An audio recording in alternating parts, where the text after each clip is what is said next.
Ihdina. Guide us. This is beautiful. Beautiful language. The word hidayah in Arabic. Why did we say guide? Because Allah is the master. And you cannot have a master until He gives instructions. And how does that relationship begin? With guidance. And then, since you just said, I am your slave, I need your help. The first kind of help you and I need is, Ya Allah, tell me what to do. Tell me what to do. Now, if you are asking Allah to tell you what to do, that means you are ready to do it. Yes? So when we say اهدنا الصراط المستقيم, we are actually telling Allah, Ya Allah, I am ready to obey you. Just tell me, I'll do it. I need your advice, and when you give me advice, I'll take it. I have friends who ask me for advice all the time, but they never follow it. What do you think about this? What do you think about this? What do you think I should do? What do you think I should do? I've been telling you for 4 years what you should do. You don't do it. I don't want to tell you anymore. There's no point. You and I are asking Allah for advice. Don't ask Him for advice and not do it. At least try to do it. That's the first thing. The second thing that's so beautiful about the word guidance, in Arabic you can say ar-rushd also is guidance. Arshidna, guide us. Ihdina is also guide us. What's the difference though? The word huda in Arabic comes from hadiyya. Hadiyya in Arabic is a gift. When the Arab would get lost in the desert, what's the biggest gift you can give him? Guidance. Water is not good enough. Food is not good enough. Because that means he'll stay alive 2 more hours. He'll survive 1 more day. But in the desert, the biggest gift you need is what? Guidance. That's why they associated survival and guidance together. The ultimate gift would be having the right directions, especially in desert life. We are asking Allah for the ultimate gift. Ihdina. Guide us. And we didn't even say guide me. We said guide us. So it's actually, we're switching. We're going from individual to collective. Everything in the beginning was actually individual in some sense. Hamd is individual. Allah is a master of me individually. Allah's mercy comes to me individually. The judgment day is about an individual. Each individual will be judged. But immediately we switch over to ihdina, because in this life, if you're going to have a healthy relationship with Allah as an individual, you have to come together as a community to ask. You have to be with other people. You need other people for guidance. You can't do it on your own. That's why it's not ihdini, it is ihdina. It has to be ihdina. And it's not even iya nahdi, which actually would have meant guide only us. That would have been bad. Ya Allah, only guide me, everybody else can go to hell. I don't care about that. Okay. But actually guide all of us. We have to talk a little bit about guidance before I give you your break. It's such a beautiful concept in Islam. When you are lost, you need directions, right? And somebody maps it out for you. Go 3 kilometers this way, 2 kilometers. See, I used kilometers. I didn't use miles. I'm proud of myself. But, take a left and take a right and you'll get there. That is information, isn't it? Sometimes guidance is just information. But Allah's guidance is more than information. Your counselor's guidance is information. The traffic officer's guidance is information. The GPS guidance is information. That's all information. But Allah's guidance is more than information. Allah's guidance, it actually has to do with personal choices at every given moment. And we're not just asking for information, we're asking for the strength to make the right decision. 2 different things. It's not just information. Sometimes we have all the information, we still make the wrong decision. Because we didn't have the strength, the will, the commitment, the right mindset to make the right decision. Don't people do the wrong thing and you tell them, don't you know that's wrong? Yeah, but I got angry. That's why we ask Allah for guidance. By the way, if it was just information, if guidance was just information, how many times do you need information? 1 time. If you're given the information, you don't have to ask for it again. How many times do we ask Allah for guidance? Over and over and over and over again, as a standard. You know, I compare guidance to understand asking Allah for guidance. You have to compare to drinking water. You can't say, I already drank it yesterday, I'm good. It doesn't work.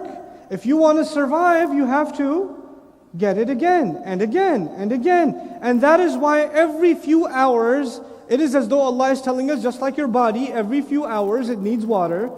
Your heart, every few hours it needs what? Guidance. You have to come back to Allah and say, اهدنا الصراط المستقيم again. Now a few hours your fuel is running low and you have to ask Allah again.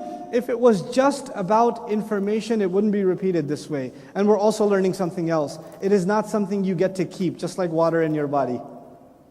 You don't get to keep it. Once you have it, it's not yours. You don't own it. You run out of it. Then you have to go get it again. And then you run out of it again. And you have to get it again. Nobody can say, I have it. I have it already. I don't need any more. You can't do it. That's why I like the comparison of guidance with what? Water. There's a thirst for guidance just like there's a thirst for water. Just like that. Right? So we have to keep asking Allah over and over again. Now, الصراط المستقيم. What does اهدنا الصراط المستقيم mean? I'll give that to you inshallah ta'ala after our short 2-minute break, because again I want your attention span to stay fresh. So stretch at least like, pull your arms up and do whatever it is you do. I'll stick around over here. Bismillah wa salatu wa salamu ala rasulillah wa ala alihi wa sahbihi wa man walah. Thumma amma ba'd. How far did we get? Where are we? Huh? Somebody tell me. اهدنا الصراط المستقيم. We talked about اهدنا. We didn't talk about الصراط المستقيم. There are lots of language technicalities here. I'm going to skip all of them. And I'm going to give you the bottom line of as-sirat. That's the first part about as-sirat al-mustaqim that you should know, and try to remember this lesson as you recite the Fatiha. A minimal translation or a limited translation is guide us to the straight path. That's the one you're familiar with. But actually what the ayah is saying is guide us to the straight path, guide us all the way through to the end of the straight path, like the lam, اهدنا للصراط المستقيم. Guide us to the straight path actually would have been in Arabic, اهدنا إلى الصراط المستقيم. A different word would have been used. Guide us through the straight path is also part of the meaning. So here's the bottom line. Guide us to, through, and all the way to the end of. All the way to the end of. There are 3 implications. Let's talk about each of those. When you are looking to go somewhere and you ask for directions and somebody says, you need to take this highway, get to this highway and you'll get there. You were guided to the highway. And by the way, people usually don't ask for directions to a road, they ask for directions to a destination. Right? So when you ask for directions, typically you don't ask for directions to a path, but rather to a destination. But it's unique that the ayah is telling you and me, or we're asking Allah to ask for directions to not a destination, but to a path. A path. What we're learning here is there's only one way to get to that destination. And once you're on this path, you don't have to be told. It's automatic, you'll get to the destination. You understand? There are some roads, they can take you into 100 places. A road can do that. But this road only takes you to one place. So if you get on this road, it's the same as getting to the destination. That's why you don't have to be told about the destination, you're just told about the road itself. It's beautiful. So the first thing is you are told about how to get there. That's ila, that's how, get to the path. That's one meaning. The second meaning is there are some people who once they get on the road, they say, look, I'm really nervous. Please don't hang up. I know you told me how to get to this road. Can you stay on the phone while I'm on the journey? And don't hang up. Stay with me. Okay, I'll stay with you. Okay, what do you see right now? Oh, I'm passed by some trees. Oh yeah, I know that place. Sure, in Singapore. How do you know? Trees, yeah. That's the one place, yeah. But the idea is what's called in Arabic, ma'iyya. Ya Allah, guide me through this path, stay with me as I am traveling, so I am not a traveler alone. That's actually the interpretation of the hal form of اهدنا الصراط, the technical side. اهدنا الصراط المستقيم. But then finally guide me all the way to the end. In other words, it's possible that I was going on the right road, but I ran out of gas. I was going on the right road, but I took an exit. I was going on the right road, but I started hitting it reverse. Ya Allah, make sure that once I'm on this path, number one, you stay with me and help me go through this road, but also get me all the way to the end. When you get to the end, you use in Arabic, you use a lam. That's why we say, Alhamdulillah alladhi hadana li hadha. Alhamdulillah, who guided us all the way to the end of this, meaning to Jannah.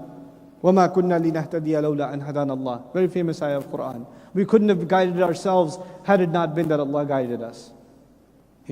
So this is the three parts of asking Allah for guidance. It's a path we have to go on. Now let's go back to ila. Guide me to the road. That actually means you are asking Allah for knowledge.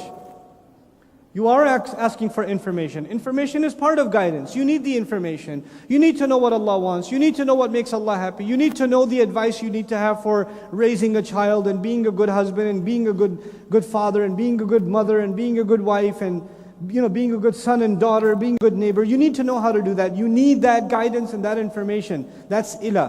When you're walking through it, just because you have the information, like Allah says, for example, tells us about patience. And in one particular occasion talks to us about patience with our children. Patience with bad children. Tough children. That's easy to read, but not easy to accept and not easy to do. Ya Allah, be with me when the time comes and I have to do that. Just because you know about it doesn't mean you're going to do it, So you're asking Allah, Ya Allah, alone I'm not good enough. I need you to be there with me. Then the third is, Ya Allah, just let me keep going at this until death comes. I don't want to burn out. So many people were so active in their deen. They were learning, they were praying, they were serious, and then they burnt out. Then they said, I'm not like I used to be anymore. The fire is gone. You don't want to be from those people. And that's captured also inside اهدنا الصراط المستقيم. Let's talk about the word sirat now. Sirat in Arabic is translated as path. But every word in Arabic has a particular flavor. In Arabic you can say sabil for a path, like fi sabilillah. You heard that before? Right? Fi sabilillah. Sabil is a path. Tariq is a path. Fajj is a path. There are lots of words for path. And of course, sirat is also a word for path. So what is sirat unique for? What is it specifically? Sirat is used, and this word has a few qualities. I want you to note them if you're taking notes. Sirat is wide, a road that is wide, so it's not narrow.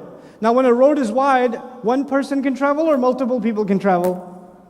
Multiple people can travel at the same time, yes? So that's one benefit, sirat. Second benefit, it's straight.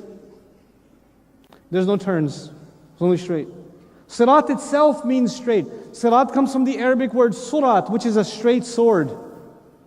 Some swords are curved like that, and some swords are straight. When the sword is straight, then it's called surat. But it's perfectly straight. So the path is completely straight. Then the third meaning of sirat is it's a path that is dangerous.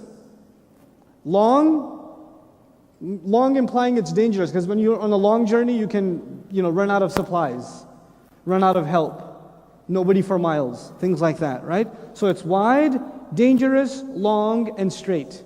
That is the meaning of what? Sirat.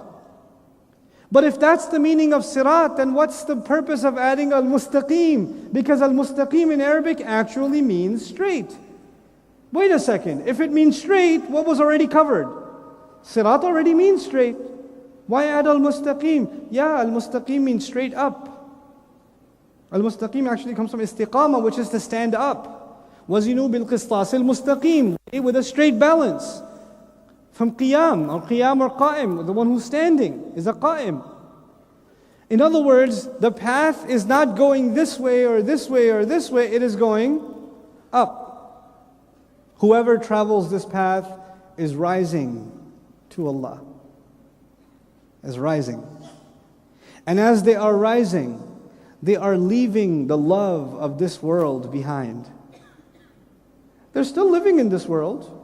They're still enjoying this world, but some other love is taking over as they're rising. And by the way, when you're rising, are you in more danger as you're rising or less danger? In this world, when you rise higher and higher, more danger. If you're climbing up a mountain, if you're only 2 feet high, you're like, I'm jumping off the mountain. That's not jumping off the mountain. You just got 2 feet. When you get to 200 feet, then you're in more danger. You understand? In other words, the people who have made more progress better be more careful. So the more progress you make, the more danger you're in. The more susceptible you are to fall. So you know what? That's why you find people, you'll know people in your family, you'll know friends that worship Allah a lot, that stay away from bad things, and you also notice they cry a lot and they worry a lot and they make a lot of dua, and you're like so good. Why do you like pray so much? You're like already good. You don't realize they're up there, which means if they fall, they're going to fall a lot harder than you fall. So they worry more. And what this teaches us is the one who goes on this path, they become less concerned or more concerned as they go. They become more concerned. The guy who only made 1 foot of progress says, whatever. I can handle the crash. What this also does, it teaches us, this journey teaches us that the people who go on this path, there are no guarantees. No guarantees that you are safe until you get to the very end. That's why اهدنا الصراط المستقيم includes, that linguistically it's beautiful, it includes get me all the way to the end, because if I stop halfway, it's going to be really bad. Allah describes in Surah Al-A'raf, وَلَكِنَّهُ أَخْلَدَ إِلَى الْأَرْضِ He fell down deep into the earth, and he went into the earth. He crashed and he made a crater. You know? And Allah says, وَلَوْ شِئْنَا لَرَفَعْنَاهُ بِهَا If we wanted, we could have raised him by means of the guidance, the ayat we gave him. وَلَكِنَّهُ أَخْلَدَ إِلَى الْأَرْضِ He fell into the earth. He became materialist. And by the way, when people crashed, you ever heard of people who were religious, they were serious, and then they crashed. They burnt out. When they crash bad. It's bad. I mean, they don't just stop doing good things, they get involved in really bad things. Right? So it's not a simple thing. And we beg Allah Azza wa Jal, that's why اهدنا الصراط المستقيم. We turn to Allah for that. Ya Allah, keep us going on that path that elevates higher and higher and higher. SubhanAllah. By the way, there's something else about this imagery. When you go higher, what improves? When you go higher, what improves? Your view. You see things you didn't see before. You understand things you didn't understand before. You realize things you didn't realize before. Now you notice things that people who haven't gone up didn't see, but you're able to see them. And Allah says in the Quran, you can rise through the ayat of the Quran. So the more ayat you begin to understand, the better you begin to see. The higher your view gets. SubhanAllah. It's so beautiful. It's so beautiful that in this one phrase, the entire journey of life is captured. اهدنا الصراط المستقيم.